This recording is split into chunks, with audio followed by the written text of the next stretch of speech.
독일의 나치와 히틀러에게 항거했던 분들 중에 보네포 목사님이 계십니다. 보네포 목사님은 나치 정권에 대항했던 대표적인 지식인입니다. 보네포 목사님은 히틀러 암살을 계획하는데 아주 적극적으로 가담했던 분입니다. 히틀러 암살에 실패하면서 그는 체포되었고 감옥에 갇히었고 고문당했고 그리고 마침내 처형을 당했습니다. 목사님께서 교수형에 처해질 때 그의 나이 39살이었습니다. 그는 뛰어난 신학자였고 고난을 몸소 감내한 참된 신앙인이었습니다. 보네포 목사님께서 형장 이슬로 사라지기 전에 그 약혼녀에게 편지를 보내셨습니다. 그 보낸 내용 중에 시가 한 편 담겨져 있습니다. 선한 능력으로, 제목이 선한 능력으로라는 시입니다. 독일과 또 여러 나라에서 찬송으로 불려지는 시이기도 하는데요. 그 시 내용 중에 이런 내용이 있습니다. 그 선한 빛이 우리를 감싸시니 믿음으로 일어날 일 기대하네. 주 언제나 우리와 함께 계셔. 하루 또 하루가 새로워. 저는 지난 주간에 이 시를 가지고 찬송을 지었는데 그 찬양을 정말 많이 들었습니다. 얼마나 사실 그 찬양을 들으면서 은혜를 많이 받았는지 모릅니다. 목사님은 감옥 안에 있었지요. 이제 얼마 지나지 않으면 내가 처형을 당할 것이다. 그것을 아마 알고 계셨을 것입니다. 그런데 그는 그렇게 고백한 겁니다. 다시 한번 보여주십시오. 그가 그렇게 고백합니다. 그 선한 빛이 우리를 감싸시니. 선한 빛이 어떤 빛입니까? 하나님께서 나에게 우리를 감싸주신다. 그는 그렇게 고백을 합니다. 믿음으로 일어날 일 기대 안에 내가 감옥 안에 있고 비록 조금 후에 내가 처형당할 수도 있지만 믿음으로 일어날 일을 기대한다고 보네포 목사님은 고백합니다. 주 언제나 우리와 함께 계셔 하루 또 하루가 새로워. 그는 감옥 안에 있습니다. 고문도 당하는 중에 있습니다. 언제 처형당할지 모릅니다. 그런데 그는 그렇게 고백합니다. 하루 또 하루가 새롭습니다. 여러분, 우리가 지금 코로나19 때문에 일상적인 삶에 제약이 따르고 참 어려운 시간들이 계속되고 있습니다. 근데 제가 이 찬양을 지난 주간에 계속 들으면서 그런 고백을 주 앞에 하게 됩니다. 하나님, 우리가 어렵다 그러지만 이 보네포 목사님만큼 어렵습니까? 39살에 처형당한 정말 주의 길을 따라가기 위해서 제자된 삶을 살았던 이 목사님만큼 우리가 어렵습니까? 그는 고백했습니다. 하루 또 하루가 새로워. 사랑하는 성도 여러분, 우리가 이런 영성 가운데 있을 수 있길 원합니다. 보네포 목사님께서 고백하셨듯이 주님, 하루 또 하루가 새롭습니다. 여러분, 어떻게 이것을 고백할 수 있습니까? 그것은 기도입니다. 영성입니다. 주님과의 교제입니다. 그렇게 주 앞에 기도할 때 주님께서 그런 영성을 주시고 보네포 목사님을 인도하신 그 성령의 역사가 우리의 삶을 인도하게 됩니다.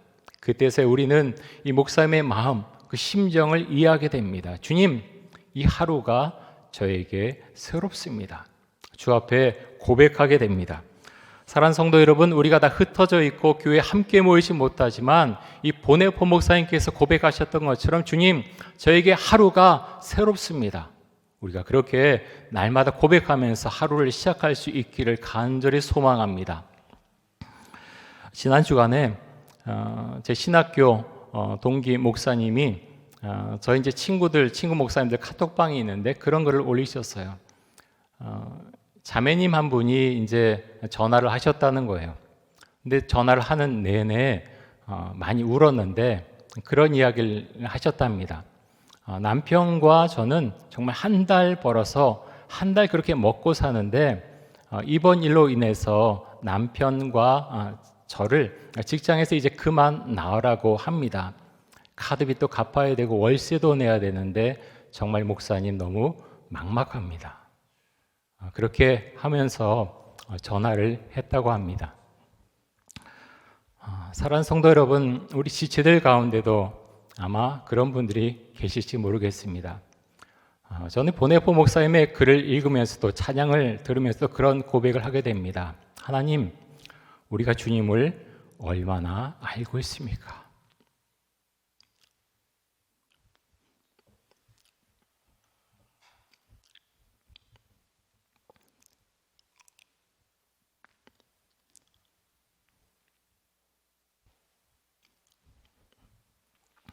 얼마나 주님을 사랑합니까?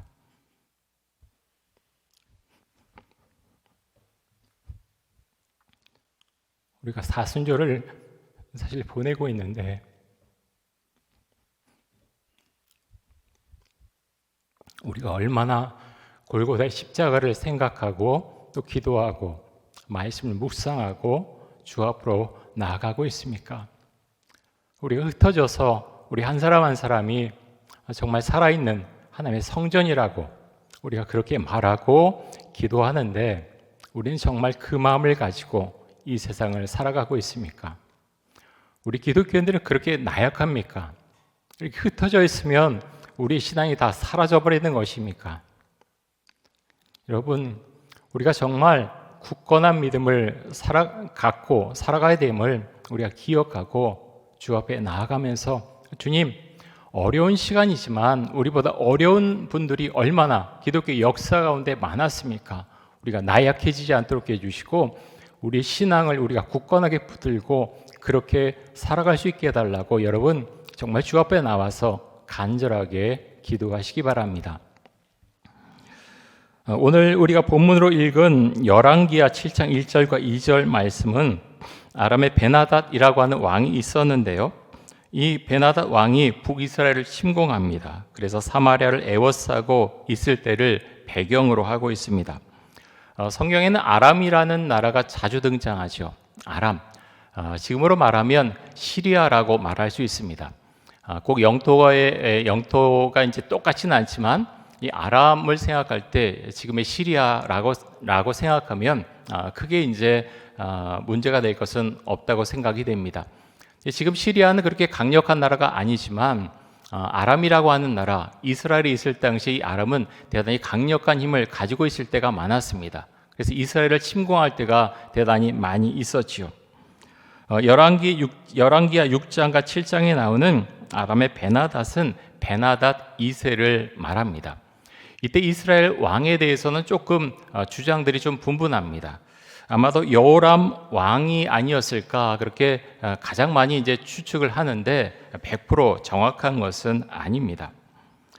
아람이 북이스라엘 침공해서 바로 공격한 것이 아니라 사마리아를 오랫동안 그 성을 포위를 하고 있었습니다. 그래서 성 안에는 먹을 것이 점점 없어져 버렸죠. 정말 먹을 것이 없었습니다. 사람들은 굶주렸고 정말 처참한 가운데서 살아가고 있었습니다. 그런 가운데서 북이스라엘의 왕은 이런 모든 원인 중에 하나로 엘리사 선지자를 지목을 합니다. 그리고 그에게 분노를 나타내면서 내가 엘리사를 죽이겠다라고 선언을 합니다. 그리고 사람들을 보내죠. 근데 엘리사에게 온 사람들을 향해서 엘리사가 이렇게 말합니다. 열왕기하 7장 1절 말씀 보겠습니다.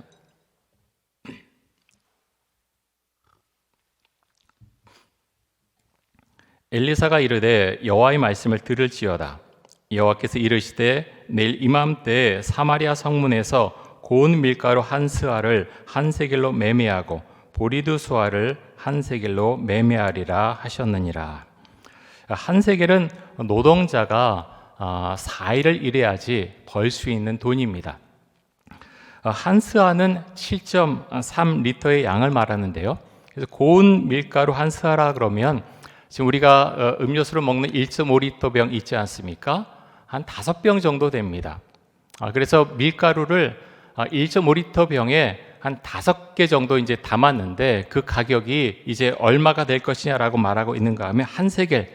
다시 말하면 노동자가 4일 동안 꼬박 일해야지 벌 수 있는 그 돈으로 이제 밀가루 1.5리터짜리를 이제 5개 살 수 있다. 지금 그것을 말하고 있습니다. 그런데 생각해보면 얼마나 비싼 가격입니까? 그럼에도 불구하고 지금 사마리아의 상황은 너무나 비참한, 이 가격을 상상하지도 못할 비참한 가운데 있었다고 하는 것입니다. 그래서 엘리사 선지자가 이것을 사람들에게 말했을 때 왕에게서 온 장관이 이렇게 반응하죠. 7장 2절입니다. 그때 왕이 그의 손에 의지하는 자 곧 한 장관이 하나님의 사람에게 대답하여 이르되 여호와께서 하늘에 창을 내신들 어찌 이런 일이 있으리요 하더라. 엘리사가 이르되 내가 내 눈으로 보리라 그러나 그것을 먹지는 못하리라 하니라. 자, 장관이 이렇게 반응을 했습니다. 여호와께서 하늘에 창을 내신들 어찌 이런 일이 있겠습니까? 그는 믿지 못했던 거죠. 우리가 생각할 때 이 돈조차 너무나 비싼 그런 밀가루 그 가격인데 이것조차 장관은 믿지 못하겠다는 겁니다. 그러자 엘리사가 이렇게 말하지요. 장관은 엘리사가 말합니다. 내가 내 눈으로 고운 밀가루 한 스아가 한 세겔에 매매되는 것을 볼 것이지만 그것을 먹지는 못할 것이라 라고 말합니다.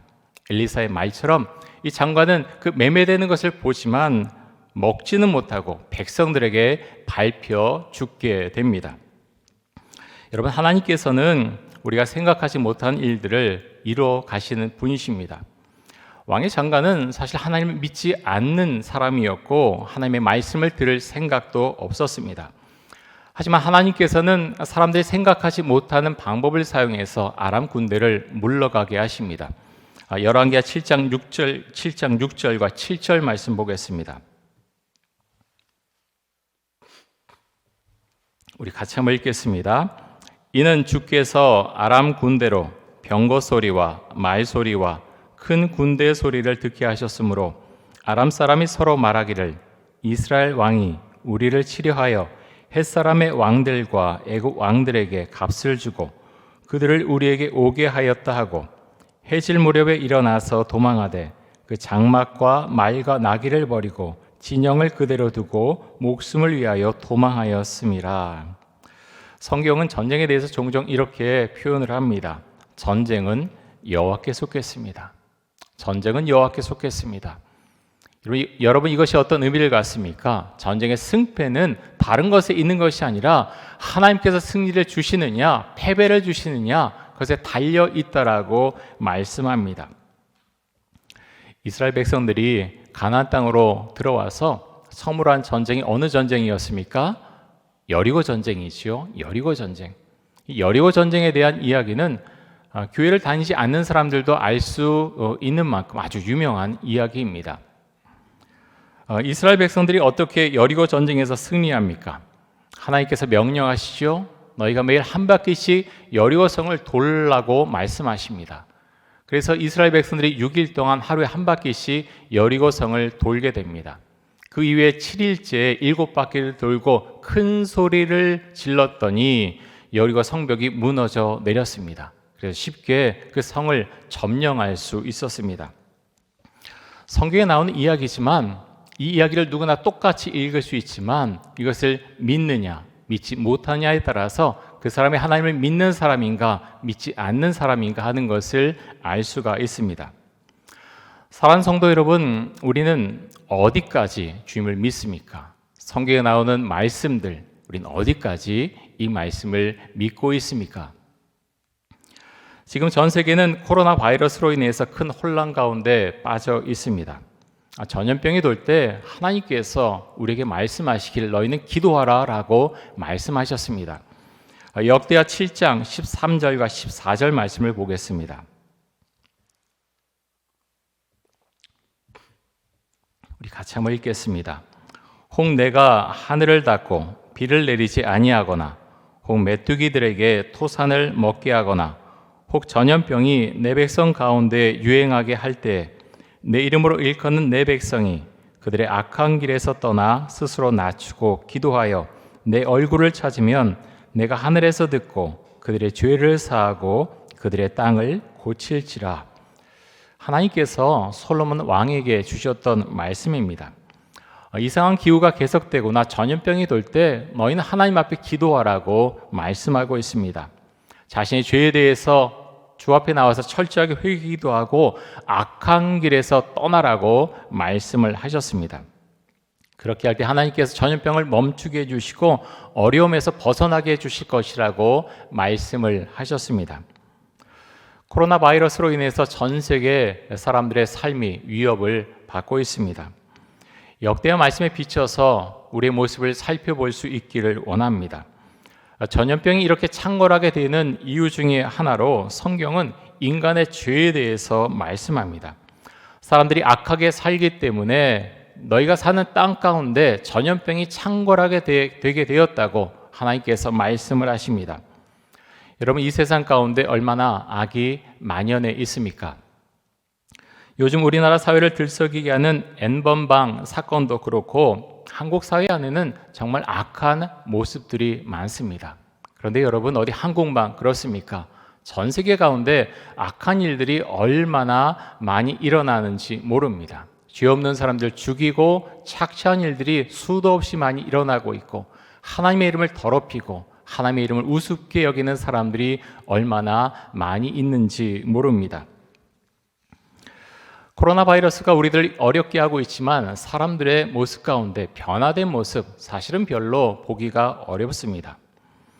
여러분은 정말 하나님께서 코로나 바이러스를 포함해서 세상의 모든 것을 다스리시고 주관하신다고 정말로 믿으십니까?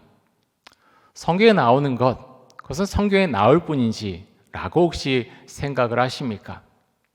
믿는 사람들은 사실 성경을 읽어도 이 말씀이 실제적으로 일어나고 또 하나님께서 그렇게 하신다라고 전혀 생각하지 않습니다. 하지만 우리는 그렇지 않지요. 우리는 하나님을 믿는 사람들입니다. 말씀대로 이루어질 것을 믿고 하나님께서 세상을 창조하시고 세상의 모든 것을 다스리심을 그 믿음으로 고백하는 사람들, 그 사람들이 바로 그리스도인들입니다. 오늘 우리가 설교 본문으로 읽은 열왕기하 7장을 읽을 때 여러분은 어떤 생각을 하셨습니까? 북이스라엘의 장관은 사실은 어떻게 보면 지극히 상식적인 사람입니다. 지금 사마리아 성에 있는 사람들이 다 굶어 죽게 생겼는데 갑자기 무슨 일이 생겨서 내일 그렇게 물품의 가격이 내려가겠는가? 그는 한 번도 상상해 본 적도 없고 도저히 그런 일이 일어나리라고 생각하지 않았을 것입니다. 엘리사가 하나님의 말씀이라고 분명히 그렇게 말했지만 그는 전혀 받아들이고 싶어 하지 않았습니다. 왜 그렇습니까? 하나님을 사실은 믿지 않았고 하나님의 말씀이 자신의 상식과 지식을 넘어서는 것을 그가 용납하지 않았기 때문에 그는 그 말씀을 받아들일 수가 없었습니다. 세상 가운데는 이 북이스라엘의 장관처럼 자신의 지식과 상식을 넘어선 그 하나님의 말씀을 받아들이지 않는 사람들이 얼마나 많이 있는지 모릅니다.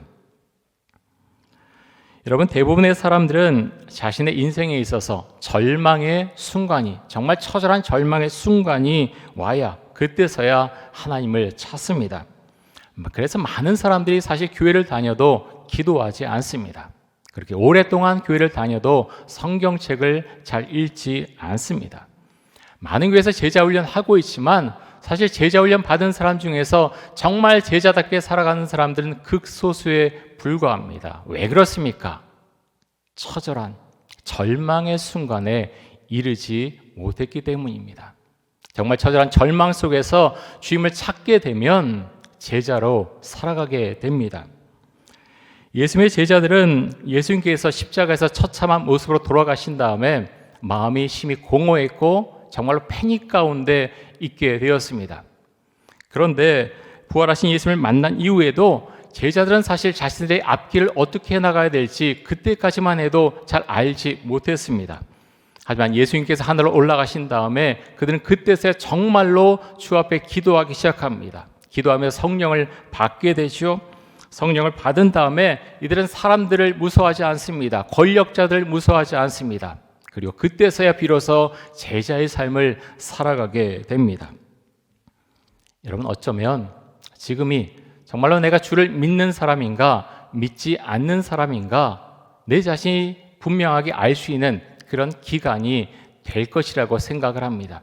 교회 함부로 우리가 함께 자유롭게 모이지 못하지만 내가 혼자 있을 때 내가 정말 주를 믿는 사람인가 아닌가 너무나 분명하게 드러나게 된다고 하는 것입니다. 여러분, 예수님께서는 하나님의 아들이지만 이 땅에 오셔서 기도의 자리를 떠난 적이 없으십니다. 그는 늘 기도하셨습니다. 중요한 일을 앞두고는 밤새워 기도하셨고 새벽 미명에 일어나셔서 기도하셨습니다. 복음서에 보면 오병이어 사건이 나옵니다. 오병이어 사건 이후에 유대인들은 예수님을 왕으로 삼고자 합니다. 여러분, 왜 유대인들이 예수님을 왕으로 삼고자 했습니까? 빵을 주셨기 때문입니다. 경제적인 어려움을 주님께서 해결해 주실 것을 알았기 때문에 예수님을 왕으로 삼고자 했습니다. 하지만 예수님은 이들을 떠나가시오 산으로 가셔서 혼자 가셔서 하나님 앞에 기도하십니다. 마태복음 14장 22절과 23절 말씀을 보겠습니다.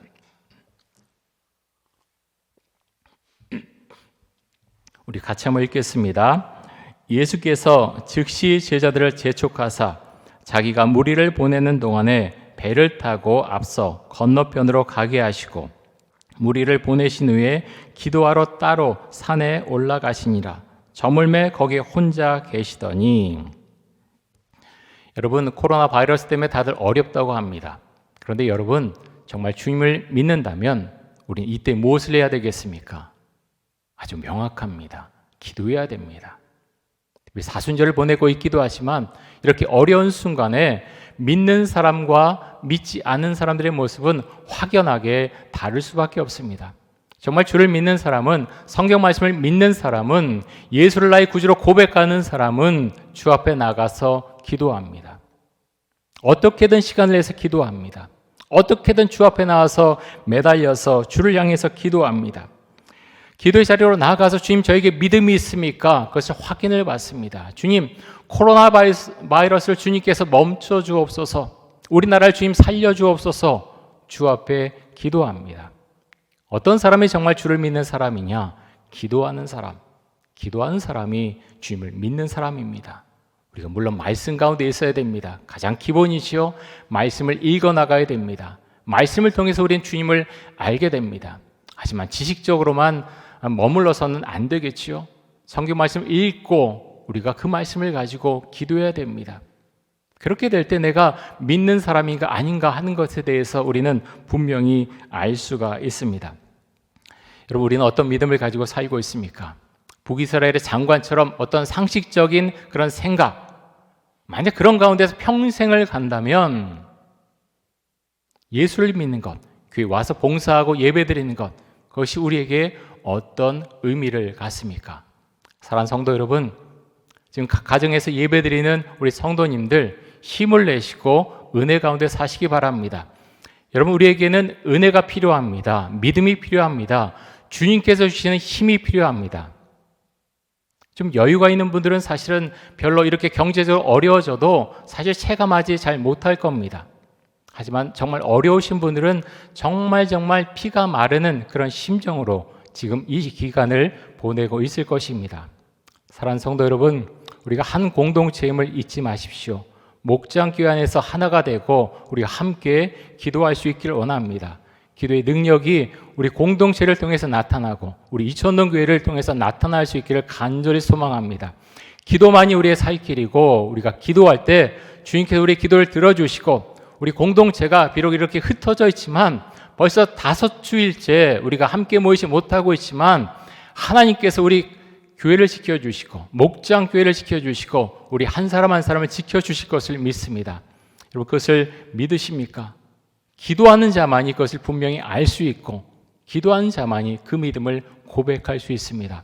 앞으로 한국 사회에서 우리 교회들이 전도하는 것 점점 더 사실은 어려워질 것입니다. 하지만 여러분, 기도할 때 주님께서 길을 열어주실 줄 믿습니다.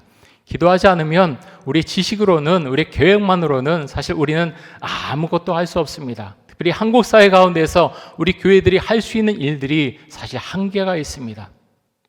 사람들은 교회가 새로워지기를 정말 원합니다. 여러 가지 일들, 언론에서 여러 보도들, 고쳐야 될 것들이 많이 있지만 우리가 이 시간들을 통해서 우리의 자신의 모습을 한번 되돌아볼 수 있기를 원합니다. 우리 자신의 모습, 우리 공동체의 모습, 우리 이천동교회는 괜찮은가? 한국교회는 정말 괜찮은가? 우리가 돌아보면서 어떻게 하면 주님께서 우리를 보시고 기뻐하실까?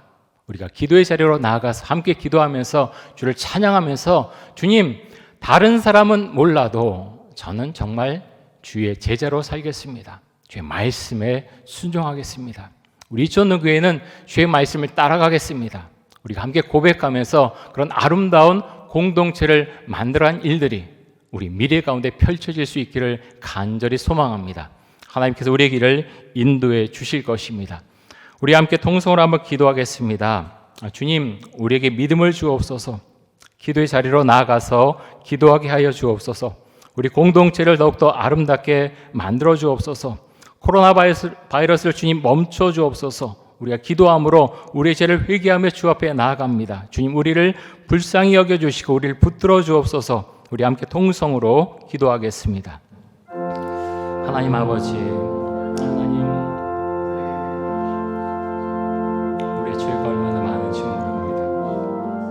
우리 개인의 죄, 우리 공동체의 죄, 하나님, 우리 한국교회의 죄, 우리 대한민국의 지은 죄, 주 앞에서 불손하며 온전치 못하며 주의를 모욕하며 함부로 말하며 경홀히 여기는 그런 모습들이 얼마나 많이 있는지 모릅니다.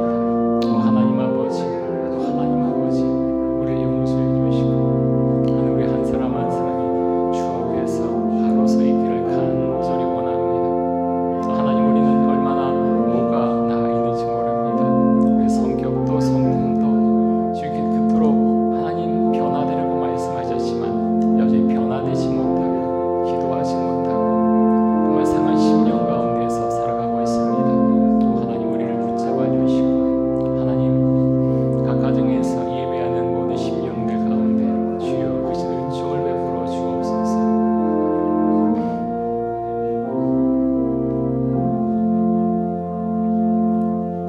주님, 감사합니다.